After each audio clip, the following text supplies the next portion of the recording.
আমরা প্রতিদিন কত কিছুই না ফেলে দিই, কিন্তু একটু সৃজনশীলতা থাকলে এই ফেলে দেওয়া জিনিস দিয়েও যে অসাধারণ কিছু তৈরি করা সম্ভব তা আজকের ভিডিওটি না দেখলে বিশ্বাসই করবেন না। দেখুন এখানে পুরনো ফেলে দেওয়া গাড়ির টায়ারগুলোকে কিভাবে সংগ্রহ করা হচ্ছে। শুরুতেই টায়ারটিকে ভালো করে পরিষ্কার করে এর বাড়তি অংশগুলো ধারালো ছুরি দিয়ে নিখুঁতভাবে কেটে আলাদা করা হচ্ছে।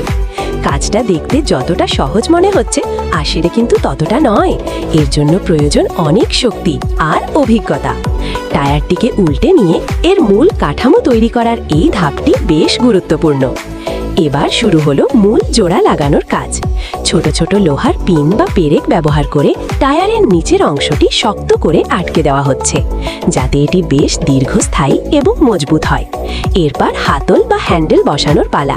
দেখুন ব্যবহারের সুবিধার জন্য কত সুন্দর করে টায়ারের অংশ দিয়েই হ্যান্ডেল তৈরি করা হলো। কাঠামো তো তৈরি হলো, এবার একে আকর্ষণীয় করার পালা।